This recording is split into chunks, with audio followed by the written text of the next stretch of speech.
નમસ્કાર, ધર્મલોકમાં આપનું સ્વાગત છે। હું છું કૃષ્ણા। દર્શક મિત્રો, માતા ગાયત્રી પંચતત્વોની દેવી છે।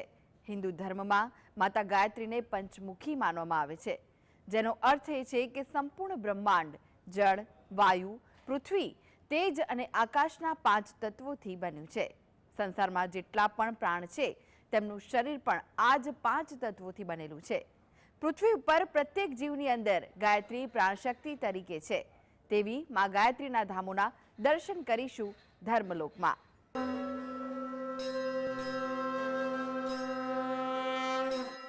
બધા જ વેદ તેમના દ્વારા જ બન્યા છે। માતા ગાયત્રીને ભારતીય સંસ્કૃતિની જનની પણ કહેવાય છે। બનાસકાંઠા જિલ્લાના ડીસા શહેરમાં પણ ગાયત્રી મંદિર આવેલું છે।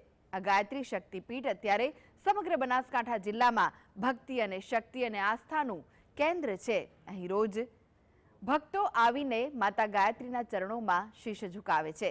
અહીં ધાર્મિક પુસ્તકાલય સહિત અનેકવિધ સામાજિક અને ધાર્મિક પ્રવૃત્તિઓ પણ ચાલે છે।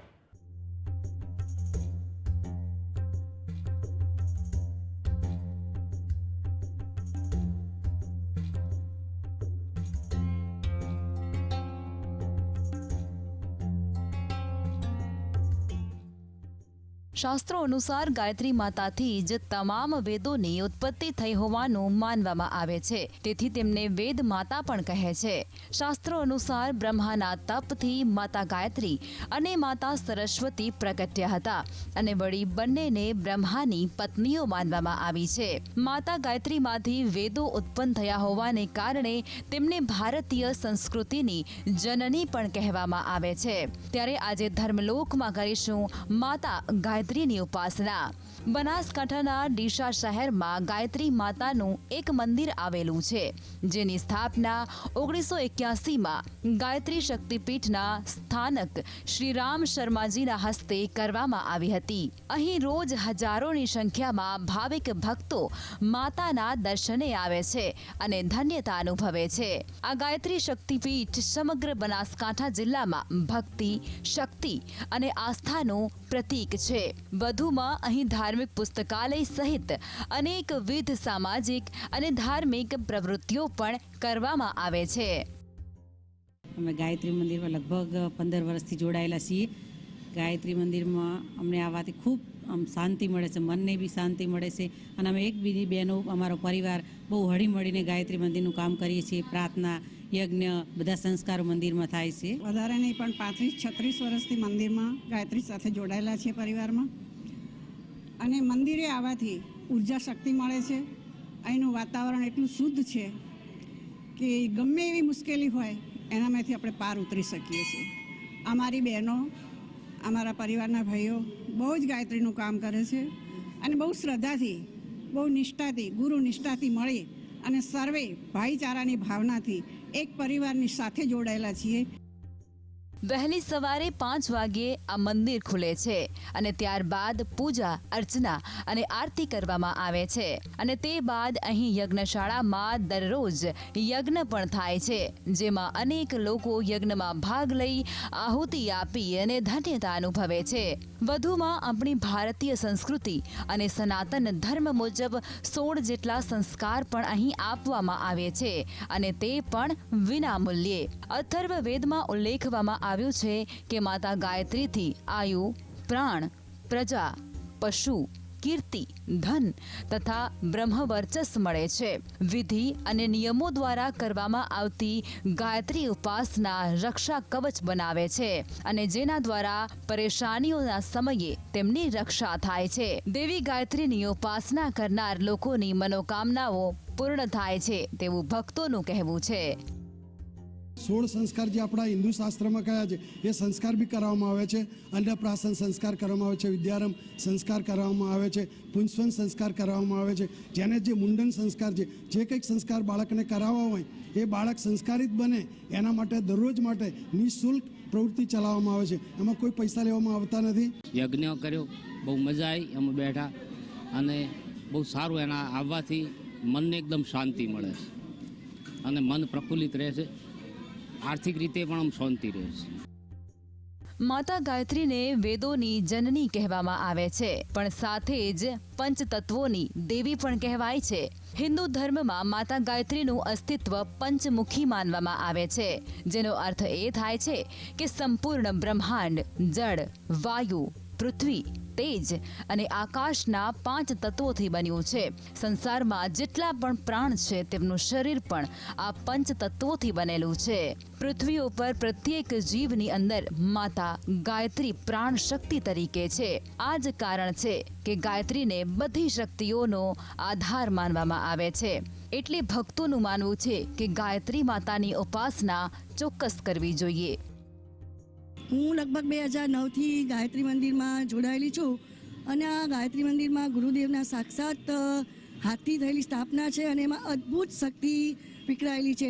જે લોકો દર્શન કરીને એમની શક્તિને મેળવવા માગે છે અને જેમની પ્રાર્થના બી કરીને એમની મનોકામના પૂરી થાય છે, આ મંદિરે દરરોજ દર્શન કરવા આવવું જોઈએ. મારી એવી શ્રદ્ધા છે અને હું એવું માનું છું કે જે લોકો આવ્યા છે અને જે લોકો દુઃખી થઈ પીડિત થઈને આવેલા હોય છે એ પણ હસતા હસતા ગયા છે. એવું માનવામાં આવે છે કે દેવી ગાયત્રી બ્રહ્મના તમામ અભૂતપૂર્વ ગુણોના અભિવ્યક્તિ છે. તેમને હિન્દુ ત્રિમૂર્તિના દેવી તરીકે પણ પૂજવામાં આવે છે. તેમને તમામ દેવતાઓના માતા અને દેવી સરસ્વતી, દેવી પાર્વતી અને દેવી લક્ષ્મીનો અવતાર માનવામાં આવે છે. શાસ્ત્રો અનુસાર માતા ગાયત્રીના 3 સ્વરૂપો દર્શાવાયા છે. સવારના સમયે માતા ગાયત્રી કુમારી સ્વરૂપમાં હોય છે અને તેમનું વાહન હંસ હોય છે, જેમાં તેઓ પંચમુખ અને 2 હાથ ધારણ કરે છે. બપોરના સમયે માતા ગાયત્રી યુવતીના સ્વરૂપમાં હોય છે અને આ રૂપમાં તેઓ ગરુડ પર બિરાજે છે અને ત્યારે તેમને 1 મોં અને 4 હાથ હોય છે. અને દિવસના અંતે એટલે કે સંધ્યા સમયે પ્રૌઢાના સ્વરૂપમાં માતા ગાયત્રી હોય છે, ત્યારે તેમનું વાહન બળદ રહે છે. એ વખતે તેમને 1 મોં અને 4 હાથ હોય છે. માતા ગાયત્રીની પૂજા અને ઉપાસનાનો અનેરો મહિમા છે, માટે જ આ મંદિરમાં ભક્તોનો જમાવડો જોવા મળે છે. Dharmalok desk, GSTV. ગરવા ગિરનારની ગોદમાં આવેલા ગાયત્રી શક્તિપીઠમાં અનેક સેવાકીય પ્રવૃત્તિઓ કરવામાં આવી રહી છે. લોકો શ્રદ્ધા અને આસ્થાથી દર્શનાર્થે આવે છે અને માં ગાયત્રી તેઓની મનોકામના પૂર્ણ કરે છે. સેંકડો લોકો નિયમિત ભવનાથ તળેટીના ગાયત્રી શક્તિપીઠના દર્શન કરીને ધન્ય થાય છે.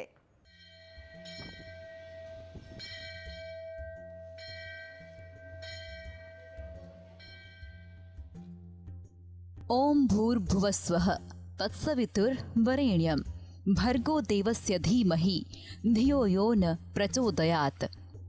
જ્યારે પણ કોઈ ભક્ત માતા ગાયત્રીની ઉપાસના કરે છે ત્યારે શરૂઆતમાં આ 24 અક્ષરવાળા ગાયત્રી મંત્રના જાપથી કરે છે. આ મંત્રના જાપ કરવાથી માતા ગાયત્રીની અસીમ કૃપા આપણા ઉપર વરસે છે. ગાયત્રી મંત્ર એ સૌથી સિદ્ધ મંત્ર માનવામાં આવે છે. કહે છે કે આ સિદ્ધ મંત્રના જાપથી જ મનુષ્ય અનેક પ્રકારની સિદ્ધિઓની પ્રાપ્તિ કરે છે. ત્યારે આજે વિશેષ કાર્યક્રમમાં આપને કરાવીશું જૂનાગઢના એક એવા મંદિરમાં બિરાજમાન માતા ગાયત્રીના દર્શન. માતા ગાયત્રીના મહિમા વિશે આપને આપીશું એવી જાણકારી જે લગભગ મોટા ભાગના લોકો નથી જાણતા. જૂનાગઢના ભવનાથની તળેટીમાં ગાયત્રી શક્તિપીઠનું 43 વર્ષ પૂર્વે નિર્માણ થયું છે.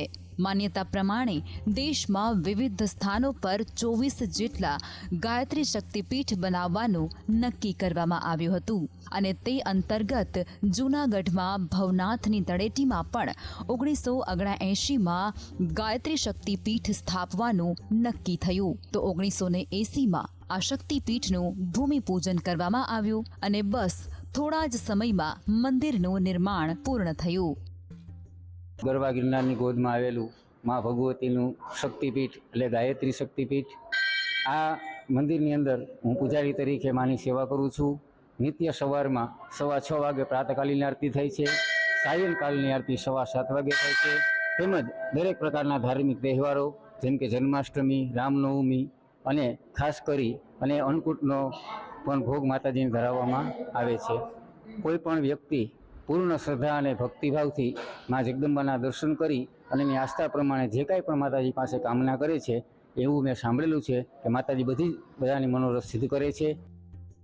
જૂનાગઢના ગરવા ગિરનારની ગોદમાં આવેલ આ ગાયત્રી શક્તિપીઠમાં અનેરી સેવાકીય પ્રવૃત્તિઓ કરવામાં આવી રહી છે. ભાવિક ભક્તો અનેરી શ્રદ્ધા અને આસ્થા સાથે માતા ગાયત્રીના દર્શનાર્થે આવે છે અને માં ગાયત્રી તેઓની દરેક મનોકામના પૂર્ણ કરે છે. સેંકડો લોકો નિયમિત ભવનાથ તળેટીમાં ગાયત્રી શક્તિપીઠના દર્શન કરી અને ધન્યતા અનુભવી રહ્યા છે.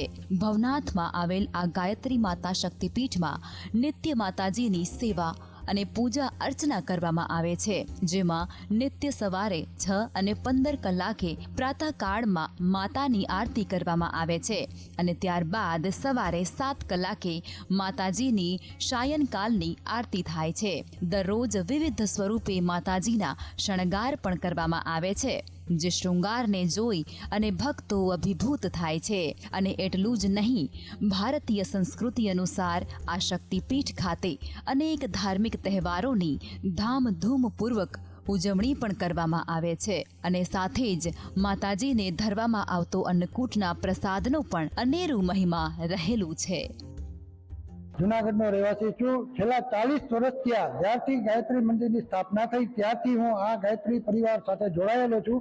અહીં ગાયત્રી મંદિરની અંદર જુનાગઢના આજુબાજુના કેટલાય સ્થળોથી પ્રજાજનો ખૂબ જ દર્શનનો લાભ લેવા આવે છે. અહીંયા અમારે ત્યાં સમય બરાબર શક્તિપીઠ ખાતે બધા કાર્યક્રમો એટલા બધા સુંદર કરવામાં આવે છે કે તેને જોઈ અને ધન્ય અનુભવે છે દર્શનાર્થીઓ. આ બધા દર્શનાર્થીઓને સંતોષથી અહીંથી દર્શન કરી આરતીનો લાભ લઈ સૌ કોઈ અહીંથી જાય છે. ગાયત્રી મંદિરે એમ કહીએ કે 1985 જ્યારથી સ્થાપના થઈ ત્યારથી સાવ નાની હતી ત્યારથી અહીંયા દર્શન કરવા આવું છું. ગાયત્રી મંદિરે જ્યારે તમે આવો છો ત્યારે તમને અદ્ભુત અને અકલ્પનીય જ અમુક અહેસાસ થાય છે અને જે માતાજીના દર્શન કરવાથી તમને માતાજીના આશીર્વાદ હંમેશા રહે છે. દરેક મંદિરમાં તહેવારોની વિશેષ ઉજવણી કરવામાં આવતી હોય છે અને તહેવારોના સમયે ભક્તોની ભીડ પણ વધારે જોવા મળતી હોય છે. ત્યારે જૂનાગઢમાં આવેલ ગાયત્રી શક્તિપીઠ ખાતે અનેક ધાર્મિક તહેવારો તો ઉજવવામાં આવે જ છે, પરંતુ સાથે સાથે લગ્ન સંસ્કાર, જનોઈ, યજ્ઞ, અન્નક્ષેત્ર અને દર માસે એકવાર નેત્ર યજ્ઞ સહિત અનેક સેવાકીય પ્રવૃત્તિઓ અહીં કરવામાં આવે છે. ગરવા ગિરનારની ગોદમાં આવેલું આ સ્થળ ધાર્મિક અને રમણીય છે. મંદિરે આવતા તમામ ભક્તો કહે છે કે આ મંદિરમાં આવ્યા બાદ એવો અહેસાસ થાય છે કે જાણે અમે કુદરતના સાનિધ્યમાં અને પ્રકૃતિના ખોળામાં બેઠા છીએ. સાથે જ ભક્તો કહે છે કે મંદિરે આવતા તમામ દુખિયાઓનું દુઃખ માતાજી દૂર કરે છે અને તેમને સુખ પ્રદાન કરે છે. જીવનની કપરી સ્થિતિમાંથી ભક્તોને માતા ઉગારે છે. માતાજીએ ભક્તોના જીવનમાં એટલા ચમત્કારો કર્યા છે જેના કારણે આજે બહોળી સંખ્યામાં લોકો માના સાનિધ્યમાં આવે છે. અમે અહીંયા ગાયત્રી શક્તિપીઠ ગિરનાર તીર્થક્ષેત્ર ખાતે દર ગંગા દશેરા જયંતિ નિમિત્તે, ગાયત્રી જયંતિ નિમિત્તે અને પરમ પૂજ્ય ગુરુદેવ શ્રી રામ શર્મા આચાર્યજીના મહાપ્રયાણ દિવસના નિમિત્તે દર વર્ષે આ દિવસના રોજ અમે ગાયત્રી પંચકુંડી યજ્ઞનું આયોજન કરીએ છીએ. સાથોસાથ ગાયત્રી આરતીનું પણ આયોજન કરીએ છીએ અને સાથોસાથ ગાયત્રી મંત્ર અનુષ્ઠાનનું પણ આયોજન કરીએ છીએ. જ્યારથી ગાયત્રી મંદિરનો પાયો નખાણો ત્યારથી હું અહીંયા અવારનવાર દર્શનાર્થે આવું છું અને 85ની સાલથી હું રેગ્યુલર અહીં દર્શનાર્થે છું. આ જગ્યાની અંદર અવારનવાર દીપ યજ્ઞ, ગાયત્રી યજ્ઞો અને કથા સપ્તાહ જેવું વાતાવરણ ઊભું કરી અને ભક્તિમય વાતાવરણ ચાલી રહ્યું છે. આ મંદિરને બન્યા પછી હજારો લોકોમાં અને બધી જગ્યાએ અત્યારે જેટલા પ્રવાસીઓ પણ જુનાગઢમાં આવે છે એ બધા પણ આ મંદિરના દર્શનનો લાભ લે છે અને આજે ગંગા દશેરાનો સમય હોય ખૂબ જ ભાવિકો અહીં ઉમટી પડ્યા છે. આમ ધામધૂમપૂર્વક ભવનાથ તળેટીમાં ગરવા ગિરનારની ગોદમાં આવેલ ગાયત્રી શક્તિપીઠ ખાતે દર્શનાર્થીઓ દર્શન કરી પાપમાંથી મુક્તિ મેળવે છે અને ધન્યતા અનુભવે છે. મંદિરના સંચાલકો અને સેવાકીય પ્રવૃત્તિઓ કરે છે. જેથી ભક્તો ધર્મમય બને. પંડિત રામ શર્મા આચાર્યજીના ધ્યેય મુજબ ભક્તો અનેક પ્રકારના ધાર્મિક કાર્યો કરી અને ધર્મમય બની રહે છે. માતા ગાયત્રીના જાપ આ મંદિરમાં નિત્ય ચાલતા રહે છે. ત્યારે આ મંત્રનો જાપ કરવા માટે પણ સમય નિર્ધારિત કરેલું હોય છે. દિવસમાં સવાર, સાંજ અને બપોર આ સમય માટે મોટા અવાજે મંત્રનું ઉચ્ચારણ કરવું જોઈએ, પરંતુ દિવસ દરમિયાન આ મંત્ર મનમાં ઉચ્ચારવું જોઈએ.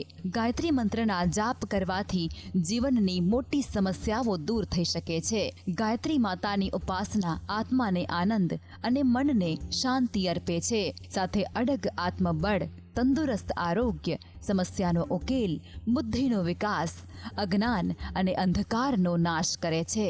સમૃદ્ધિની પ્રાપ્તિ અને સમાજમાં માન અને મોભો, યશ સાથે જ પ્રતિષ્ઠાની પ્રાપ્તિ કરાવે છે. માટે માતા ગાયત્રીની ઉપાસના કરવાથી જીવનમાં નવો વળાંક આવે છે. ભવનાથમાં બિરાજતા માતા ગાયત્રીના દર્શનાર્થે અનેક ભાવિક ભક્તો પધારે છે અને પોતાના જીવનને ધન્ય બનાવે છે. Dharmalok desk, GSTV. તો દર્શક મિત્રો, આ સાથે જ આગળ જોઈશું વિશેષ રજૂઆત સુખની શોધમાં. તે પહેલા લઈએ વિરામ.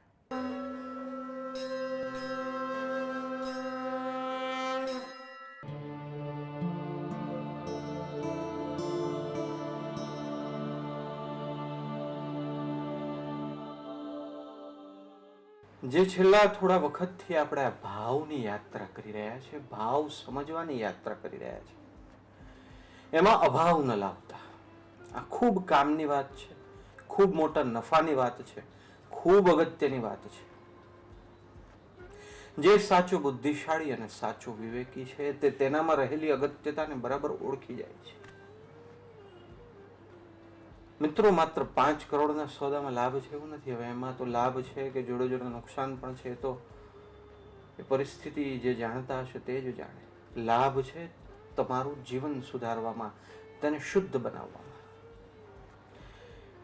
તમે એમ માનતા હો કે હું ખોટા માર્ગે જો સફળ થઈ રહ્યો છું, બરાબર કરી રહ્યો છું. કેટલા બધા લોકો ખોટા માર્ગે સફળ થાય છે અને તમે એમ કહો છો આ બધું છે, અરે એવું કંઈ છે નહીં, જીવન મળ્યું છે, ભોગવી લો, કરી લો. ફરીથી કઈ સત્યને માનવાથી સત્ય બદલાતું નથી. તમને એમ લાગે કે કોઈ ખોટા માર્ગે સફળ થઈ રહ્યો છે, તો માનજો કે એના ગયા જન્મનું પુણ્ય હતું. એ પુણ્ય પૂરું થશે પછી એ સાચા માર્ગે હશે ને તો એને ભોગવવું તો પડશે. એ ભોગવવું પડશે. કુદરતના નિયમને બરાબર સમજી લઈશું તો જીવન આસાન થઈ જશે. પણ આપણે બીજી ભૂલ શું કરીએ છીએ? કુદરતના નિયમને સમજવા આપણે બેઠા છીએ, કુદરતના નિયમ વિશે વાતચીત કરવા માટે બેઠા છીએ. આપણે એમ ઈચ્છીએ છીએ કે કુદરતના નિયમ મને કોઈ એવી રીતે સમજાવે કે એમાં મને મજા આવે, અથવા તો એવી રીતનો નિયમ બોલે કે જે મને ગમે. અરે ભાઈ, આ ન્યૂટનની ગતિના 3 નિયમો જે છે, ન્યૂટન ગતિના જે 3 નિયમો આપ્યા, એ તમે ગમે એટલે સ્વીકારો છો, ન ગમે એટલે સ્વીકારો છો. એ છે, જે છે એને સ્વીકારવું પડે ભાઈ. તમને ન ગમતું કોઈ આધ્યાત્મિક સત્ય હોય, તમે એનાથી પાછળ ભાગો તો એ સત્ય નહીં બદલાય. ખાસ ધ્યાનમાં રાખો, ખાસ ધ્યાનમાં રાખો. સત્યો નહીં બદલાય, પોતે બદલાવવું પડશે. મિત્રો, બિલાડી આવે ને, કબૂતર આંખ બંધ કરી દે, બિલાડી જતી રહે? ના જાય. આપણે આંખો બંધ કેમ કરીએ છીએ? સત્ય પરથી. એક વ્યક્તિને મને ખ્યાલ છે, 10-12 વર્ષ પહેલા કર્મના સિદ્ધાંતની બહુ વાત કરી, ભાઈને સારો ભાવ આવ્યો અને એમણે એમ કીધું કે તમે જે કર્મના સિદ્ધાંતની વાત કરો છો એના દ્વારા તો એવું પ્રતિપાદિત ને ફલિત થાય છે ખરું, ક્ષણે ક્ષણે અમે કેટલા બધા પાપ કરીએ છીએ. પછી જ્યારે વ્યક્તિને એવો વિચાર આવે છે કે અમે ક્ષણે ક્ષણે બહુ પાપ કરીએ છીએ, એટલે એને એમ થાય છે કે ઓ આમાંથી નહીં છૂટી શકાય. ધીરે ધીરે ભૂલી જાય છે અને પાપ કરવાનું ચાલુ રાખે છે. આપણી સાથે પણ એવું થયું હશે, કારણ કે આપણે સ્વીકારી નથી શકતા કે આવું હોય, અને આપણે જીવનના અન્ય સુખોને એવી દ્રષ્ટિથી જોવા માંડીએ છીએ કે ના ના ના ના, આમાં કર્મ કંઈ જ નથી, જે રસ્તે સુખ મળતું હોય તે રસ્તે શોધો. ના ના મિત્રો,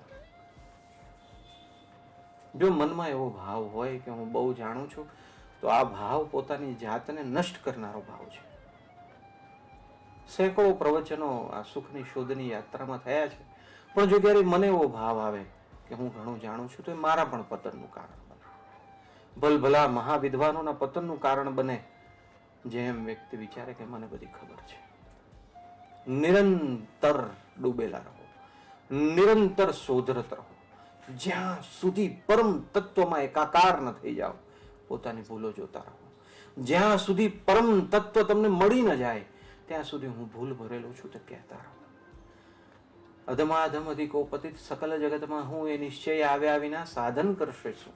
પડી પડી તુજ પદ પંકજે, ફરી ફરી માગું એ જ સદગુરુ સંત સ્વરૂપ તુજ એ દ્રઢતા કરી દેશે. પરીક્ષામાં 17 પાઠ પૂછાવાના હોય, એક પાઠ તમને કડકડાટ મોઢે થઈ ગયો એટલે તમે આરામથી આનંદથી બેસી જાઓ છો કે અરે ભાઈ મને આવડી ગયું છે, હવે પતી ગયું. ના, બીજા પાઠ મોઢે કરવાના છે, એ નિરંતર યાદ રાખવાના છે, પરીક્ષામાં પાસ થવાનું છે. પરિણામ મળે ત્યારે સંતોષ માનો, એમને સંતોષ ન માનો. જીવનથી થોડી ચિંતા જીવનની આવશ્યક છે. સાવ નિશ્ચિંત થવું વ્યક્તિને અસ્ત વ્યસ્ત કરી નાખે છે. નિશ્ચિંત થવાનું છે કે મારે બહુ ગભરાવાનું નથી, નિશ્ચિંત થવાનું છે કે મારા જીવનમાં જે થાય છે મારા કર્મ પ્રમાણે થાય છે. પણ નિશ્ચિંત એ રીતે નથી થવાનું કે આપણે જાગ્રત જ ના રહીએ. તમે જોજો મિત્રો, જે હોશિયાર વિદ્યાર્થી હશે ને, પરીક્ષામાં જેને બહુ સારા માર્ક ટકાવારી આવતા હશે, એ છોકરો થોડીક ચિંતા કરતો હશે, થોડીક તો કરતો જ હશે. ઘણામાં એવા લક્ષણ હોય છે કે બહુ ચિંતા કરતા હોય. બહુ ચિંતા હાનિકારક છે. થોડીક ચિંતા જાગ્રત રાખે છે. તમારા બાળકની તમને ચિંતા હોય એટલે તમે જોતા રહો છો ને કે આ ક્યાંક 1 વર્ષનું બાળક ક્યાંક લાઇટને ન અડી જાય, સ્વિચને ન અડી જાય, ક્યાંક ચપ્પાને ન અડી જાય. તમે જોતા હો છો કારણ કે તમને એની ચિંતા છે. યોગ્ય માત્રામાં ચિંતા, યોગ્ય માત્રામાં ભય તે વિવેક છે.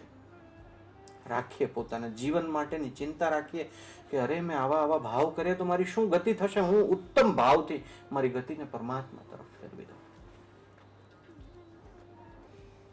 આપણે હવે આ મોબાઈલના જે આ યુગ આવ્યો છે ને, એમાં મોબાઈલમાં પણ જે પેલો આ રીલ્સ વાળો યુગ આવ્યો છે. 1 મિનિટમાં ફટક ફટક ફટક. મિત્રો 1 મિનિટમાં બધું સત્ય નથી મળતું. સત્ય મળે થોડા ઠહેરાવથી, સત્ય મળે થોડું જોવાથી, સત્ય મળે થોડું અવલોકન કરવાથી. આપણે ભણતા હતા ત્યારે બધું 1 મિનિટમાં નહોતા સમજી લેતા. એમ જીવનના ગૂઢ રહસ્યો 1 મિનિટમાં ન ખબર પડે. નિરંતર એને વાગોળવા પડે. એટલે ભેંસ વાગોળે ને, ખાવામાં મોઢું બહુ વાગોળ કરે, વાગોળવા પડે. જાગૃત થવું પડે, પોતાની ભૂલ સ્વીકારવી પડે, સુધારવી પડે. આ સુધારવાની પહેલા અગત્યનું છે સ્વીકારવી પડે. આપણે તો આપણી ભૂલ જ નથી સ્વીકારતા. હા, મને ખબર પડે, આમાં કોઈને ખબર ના પડે. એમાંય મિત્રો હું તમને કહું, જે થોડાક અધ્યાત્મમાં ઊંડા ઉતર્યા, થોડુંક બધું આવડતું થયું, થોડુંક વાંચતા થયા ને ક્યાંક જો પ્રવચન આપતા થયા તો એના માટે અમુક ગંભીર સમસ્યા ઊભી થાય છે. એ સમસ્યા એવી છે, એના અંદર ક્યાંક લાગવા માંડે છે કે મને બહુ બધી ખબર છે ને, હું આમ છું ને, હું તેમ છું ને, હું વગેરે, ફલાણો, હું ઢીકણો. એને કારણે એ વ્યક્તિ સત્યોને ચૂકી જાય છે. જે સત્યો એને શબ્દોમાં ખબર હોય એ સત્યોને ભાવમાં ઉતારવાનું ભૂલી જાય છે. થોડો ઘણો પણ એ સત્યો જો ભાવમાં ઉતરી ગયા તો વળી પાછું એને અહંકાર આવી જાય છે કે હું તો આ કેટલું બધું કરું છું. ખૂબ સમજવા જેવું છે, ખૂબ સમજવા. પોતાના ભાવો સુધારીએ, અશુદ્ધ ભાવો માટે પ્રાયશ્ચિત કરીએ, શુદ્ધ ભાવોની નિરંતર પ્રેક્ટિસ પાડીએ. એવા ભાવ ન આવે. મને ઘણા એવા સાધકો એમ કહે છે કે અમે સાધના કરતા હતા ને 2 મહિના પહેલા બહુ ભાવ આવતા, હવે નથી આવતા. પણ ભાવ નથી આવતા, તમે નિરંતર સારી ક્રિયા ચાલુ રાખો. એ નિરંતર સારી ક્રિયા અંતે તમારા ભાવ ઉત્પન્ન કરશે. જેમ તમે સારા સંગમાં રહેશો તમને ખ્યાલ નહીં આવે કે આમાં શું થઈ રહ્યું છે, પણ અંતે ઉત્તમ ભાવ ઉત્પન્ન કરશે. ખરાબ સંગમાં રહેશો તમને એમ લાગશે કે આમાં કંઈ ફેર નથી પડતો. થોડાક સમયમાં તમારામાં એ ભાવ ઉજાગર થશે. પરમેશ્વરને પ્રાર્થના કરીએ. તહેવારો આપણે ઉજવીએ છીએ, નવરાત્રિ ઉજવીએ, દિવાળી ઉજવીએ. મિત્રો, આ તહેવારો ઋષિમુનિઓએ બનાવ્યા છે તમારા અંતરના આનંદ માટે. ને અંતરનો આનંદ તમે ત્યારે લઈ શકશો જ્યારે એમના કહેલા અન્ય માર્ગે ચાલશો. ભાવ શુદ્ધ તો જીવન શુદ્ધ, જીવન શુદ્ધ તો જીવનમાં એટલો આનંદ સુખ હૃદયમાં ત્યારે પ્રસ્થાપિત થાય છે જ્યારે પેલી અશુદ્ધિ હટે એવો નિયમ છે. આમ અશુદ્ધિથી ભરેલું હોય તો આનંદને આવવું હોય તો પણ ના આવી શકે. આમ ક્યાં બેસે? તમારા ડ્રોઈંગ રૂમમાં 10 ખુરશી હોય તોય 20 લોકો બેઠા હોય અને એ લોકો ઊભા જ ન થતા હોય તો એક મોટો માણસ આવશે તો એ ક્યાં બેસે? નીચે બધું ભરાઈ ગયું છે એમ માનો. એ તમારે બધાને ઊભા કરવા પડશે ત્યારે જગ્યા થશે. એમાં અશુદ્ધિઓથી જે બધું ભરાઈ ગયું છે એને ખદેડીએ તો પેલું શુદ્ધ અસ્તિત્વ ત્યાં આવીને ઊભું રહી શકશે. શુદ્ધ અસ્તિત્વ તમારી સાથે મેળાપ કરી શકશે. આપણે જ રોકી રાખ્યું છે આપણા સુખને. આપણે ઇલ્ઝામ બીજા પર લગાડીએ છીએ, છે ને એવું?